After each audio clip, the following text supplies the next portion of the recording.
we're not. There's no announcement today. You might be. Yeah, that's gonna be a big duffel bag. Get me to do that.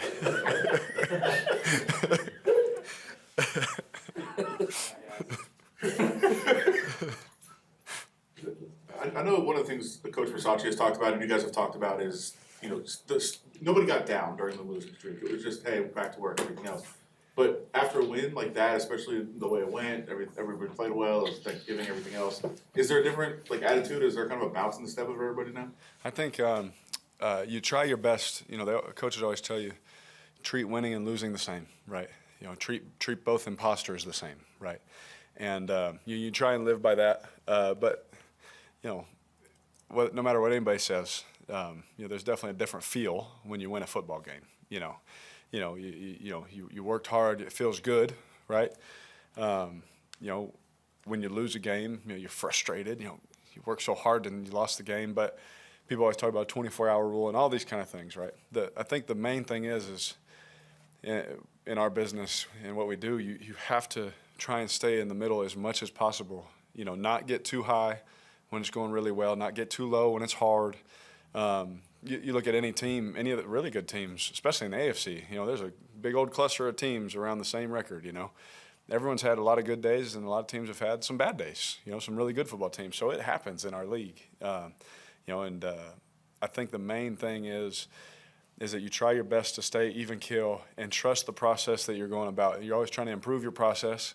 And what I mean by that is the day-to-day and the every week grind from until the game is over until you kick off the next one. That process, right? You try and improve it every time, and experience helps with that. But it didn't necessarily feel much different because I think Foster said it best. I mean, everyone gets to see us on game day, but they don't get to see us come in on Monday lifting weights and the mojo of the team and all that kind of stuff. And I said, that's why I stay so positive.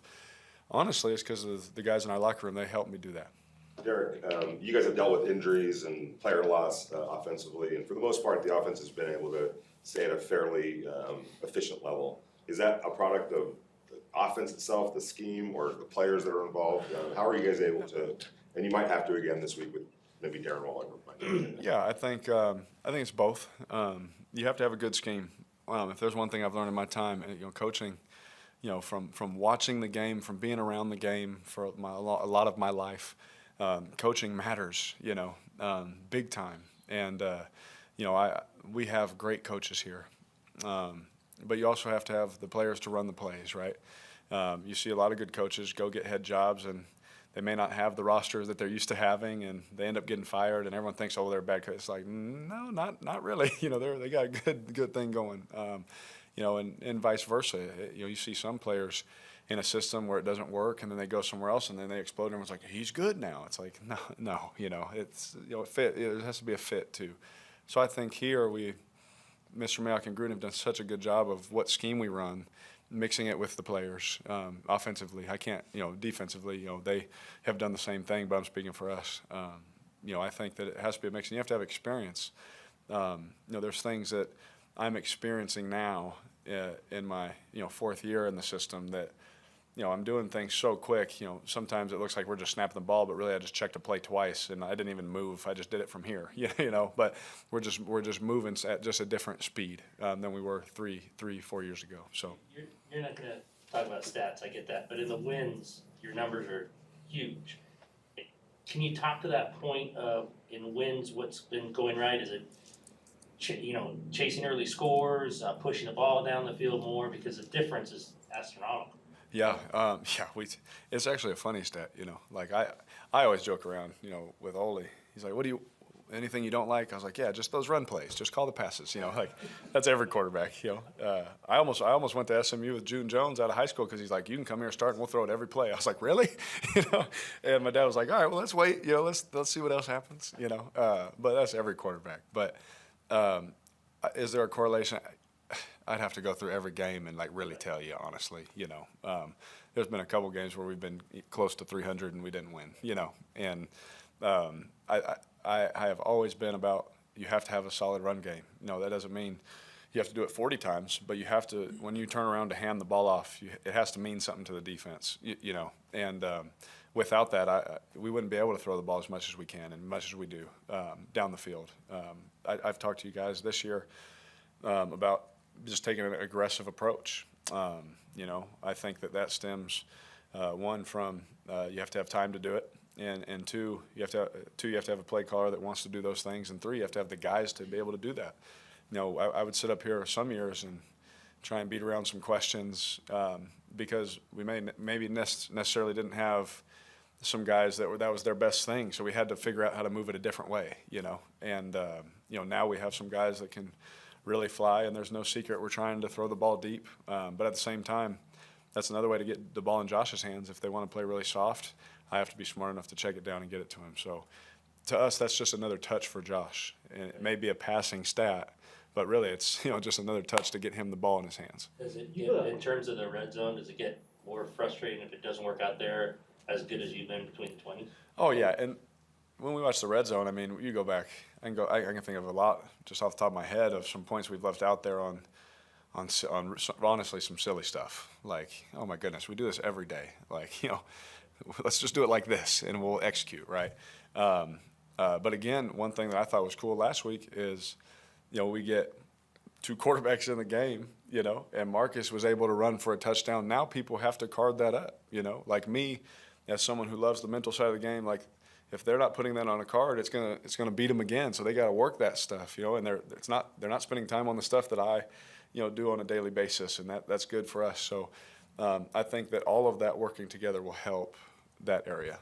And speaking of Marcus, I mean, ever since he came in here, you spoke highly of him, said how much you like the guy. But it's been almost 2 years now. What has it gone about how you expected? Has it been better than expected, just with him being around?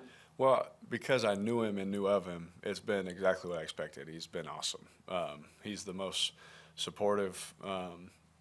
Has my back all the time. Is there to help. We're talking on the sideline, and we have three guys that have started games sitting next to each other talking about our experiences, and hey, don't forget they signaled this or they checked this or they did that, and we're to be able to have that communication at the level that we're able to talk, and there's a respect there because we've all started games, you know what I mean, and but to be able to have him out there on the field too, to be able to do what he does, in the run game and things like that, it helps us so much. You saw it work in New Orleans, with Taysom when Drew was there.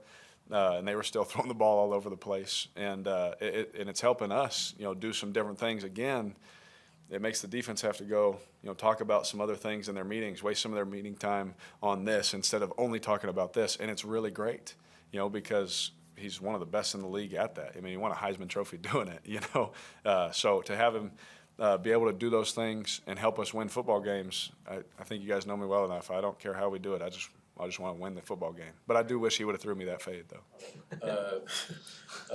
You guys have used play action a lot more since Greg took over as the primary play caller, and it's paid off in a big way for you all. Really, regardless of whether the running game is going or not, it's worked pretty well. What do you think has led to your success in that area specifically? Yeah, well, he has a lot of experience in that kind of system. With Coach McVay, I think Coach McVay is one of the best. Him and Kyle Shanahan and some of those coaches at the play action, and being able to utilize that. They do it year in and year out, and they're really good at it. And Ole's been around that, and he's seen it. And it mirrors up really well with our run game. If you hit play and then hit pause a second and a half in, it should look the exact same, and that's really hard on a defense. You saw the same kind of actions where there was a pass, a big play, same kind of actions, and it's a run, and it's a big play for Josh in overtime. And for us to be able to do both, ultimately will help both of us. But it definitely has helped us as an offense, and I think it's helped the offensive line as well. Every time they're making the same steps, it's not just run, it's not just play action. It's mirroring up, it's kind of similar, and it's helping them out. You had said that Deshaun, that everything was headed in the right direction with Deshaun. Thursday, it seemed like that all kind of culminated. Yep. How important was that, and moving forward, how big can that possibly be? Yeah, I think the first couple of weeks we talked about how everything was moving the right way, but he's not on the field as much. So just because we called a play for him where he's the number one option doesn't mean I'm just going to drop back and throw it up to him. It has to be the right look, it has to be the right coverage. I think what we saw in the Dallas game is he was on the field more. He had more opportunities. So when his number was called and they were playing a certain coverage, well, okay, well, yeah, that's where the ball's going to go. And he had four targets, three catches, a big penalty for us on a go ball. Really two big penalties on go ball. So he could have had, 5-6 catches for 180 yards or whatever. And that's him just being able to handle more and be in the system more and being able to play more. And I think that him being able to do that obviously gives us that stretch that we're going to need for everyone else to get active too. Last three, Hondo, Willie, and Paul. I asked you after the Cowboys game about during the 3-game losing streak, it wasn't a lack of effort. Yeah. A lot of coaches and players think winning is contagious. Can Thanksgiving Day catch this team on fire going down the stretch? Absolutely can. You would like to think this is the time to get hot, right? We sure have done it the opposite, in years past. Hopefully this is the time that we can, really hit the ground running and get hot at the right time.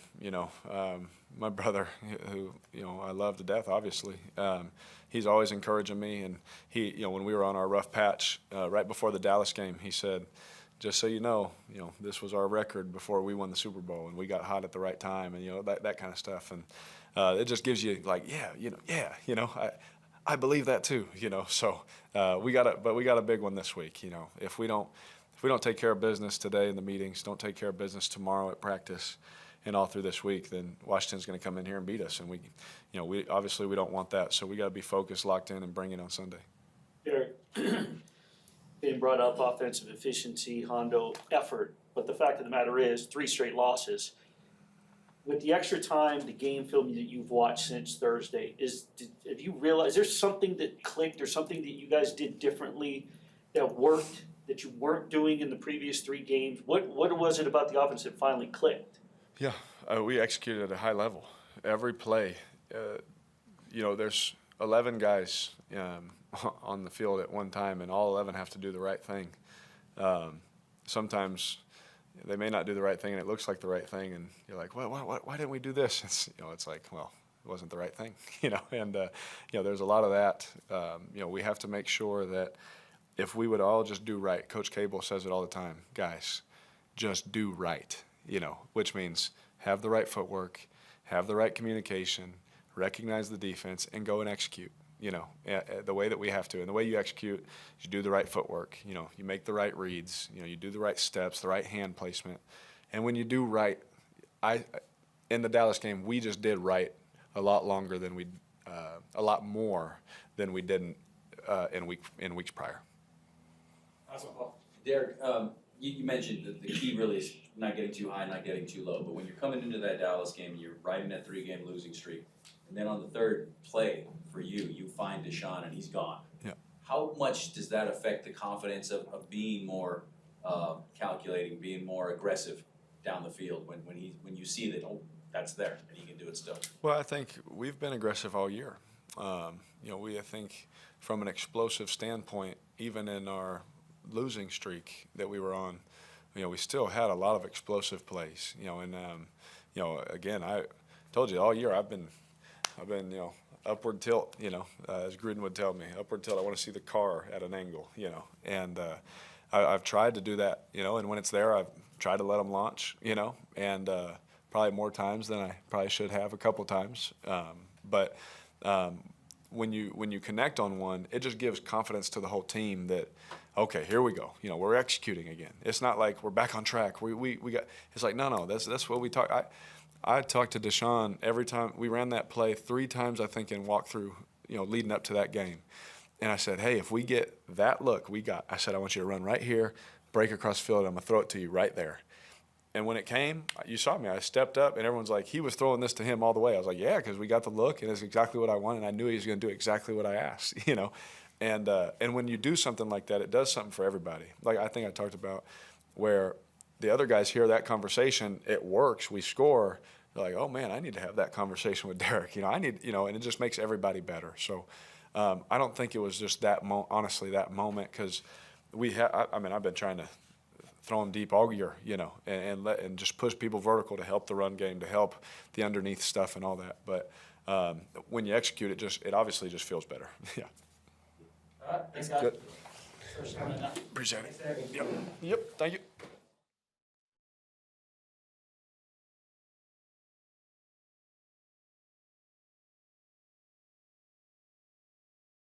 I apologize.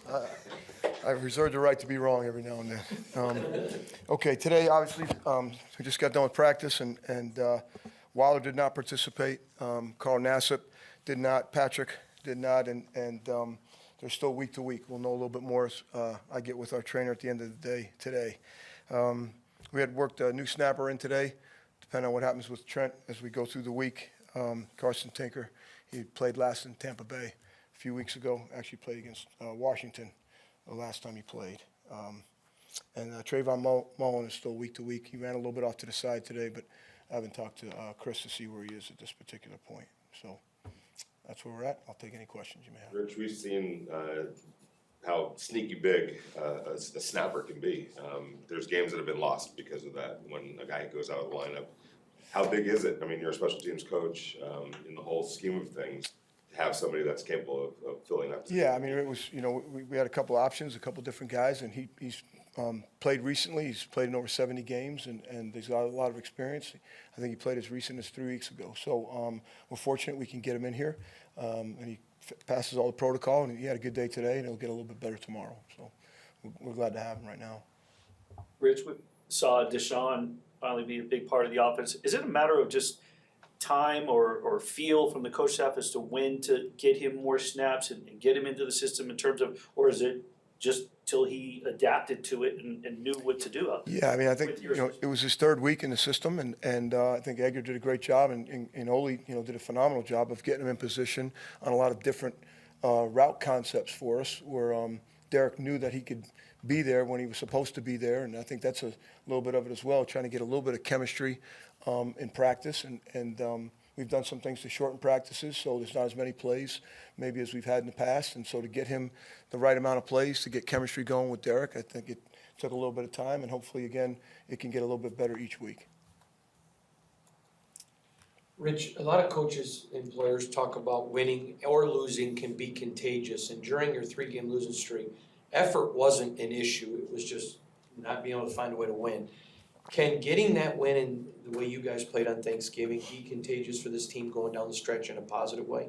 I'd like to think so. I'd like to think that our execution was not very good. We didn't think in those 3 losses. And I think if you look back at the win at Dallas, at times we executed really well. At the times that we didn't, you saw some flaws in our game, both in the kicking game, on offense, on defense as well, whether we gave up some explosive plays like we did in the kicking game, some that we did in the fourth quarter on defense, and then we came back in the overtime, had an explosive play with Josh's run, had the explosive play to Deshaun on the big play for the 56-yard field goal, and then one to Hunter. And so I think when we execute the way in which we think we can, we're going to put ourselves in position to win every game. When we do a poor job of executing like we did in some of those situations in those 3 games that we lost, you put yourself behind the 8 ball and you don't give yourself a chance to win the game. So I'd like to think it's an execution issue. Hopefully we're going to keep getting better at that. But I think attitudes are contagious as well, so hopefully we all pick a good one. But I do agree, Hondo, that you can get caught in a spiral of bad, right? And hopefully you can get caught in a spiral of good as well. So we'll see how that works out. You got a chance to see Washington on Monday. What stands out about them? Well, certainly they're finding a way to win at the end of a game, right? They're playing with a quarterback plays with a lot of grit. My son played at Middle Tennessee, so I'm familiar with him playing at Old Dominion. And really, if you're a fan of football, you're a fan of watching him play football. He's hard to get on the ground. He can extend plays with his legs, and he doesn't look like he's afraid to zip a ball down the middle of the field like he did on Monday night. And certainly they're really running the ball well. Obviously, Gibson's getting better each week, playing running back in the league, and they're doing a good job of blocking up front.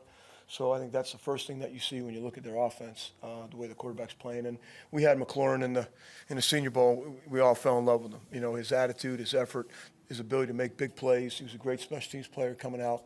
So, he's really playing well for him as well. And then the tight end is, he's been hard to cover, and we got to make sure we can know where he is, right? So, and then defensively, they're 2 inside players, they're playing really well. They're stout inside. They're doing a great job. Their safety Collins comes down in the box a bunch. He's a physical player. So I think they're lining up. They're very similar to some of the teams we've played here recently that know what to do. They're trying to do it really well. They're trying to play really physical. They're giving themselves a chance to win games in the end by the way in which they're playing. So they've had a big kickoff return for a touchdown here as well this year against Atlanta. So they're forcing a kicking game also. Coach, whether it's timing or snapping or just with penalties, what would you say, from your point of view, is the biggest area of improvement you've noticed from Andre James so far this season?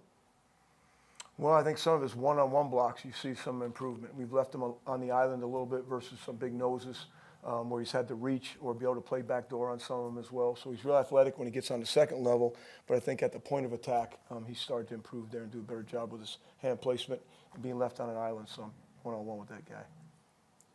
The Carl situation, I know you say he's kind of week to week. Carl Nassib with his injury, if he weren't able to go, would Malcolm Coons be somebody that could potentially? He'll be certainly one of the guys that's under conversation. Malcolm had a pretty good practice today, so we'll see what Carl's status is as we get going, towards the end of the week. He's a vet, he's been around a while, so we certainly want to lean towards how he feels going into Friday's practice. Clete Farrell was, came in here with a lot of work in the draft. He's been playing a lot of special teams and doing fairly well, it looks like.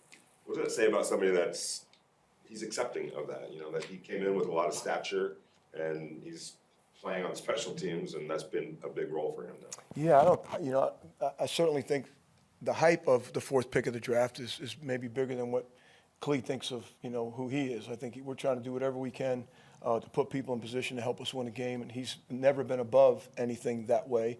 So I think he's just trying to, we have this thing about what can I do to help us win.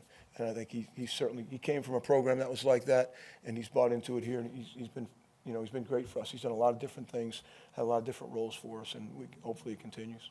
His role expand a little bit with Carl, maybe not going on Sunday? Again, he did a lot of things. He played inside for us a little bit last week in some of the third down situations, so I think he's doing a good job. He's doing everything we ask him to do. He's playing with good effort, and hopefully that'll continue. Coach, looking back at the kick return you guys allowed the other day, was that something that you guys did? Was there an adjustment you make, or is that just? Yeah, it's just my fault. It's my fault. I did a poor job.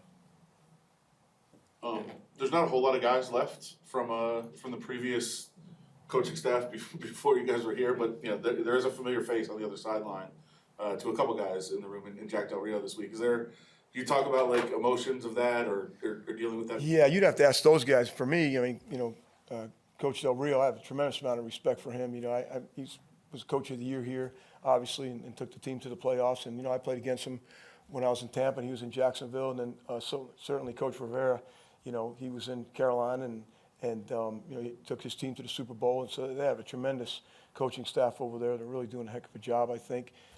They've had some injuries as well, but yet they're still finding ways to win games. So I think every game is emotional. For the most part, we all know each other around the league, and anytime we get to go, face to face against each other, it's 3 hours of, bang your head against the wall and shake hands at the end.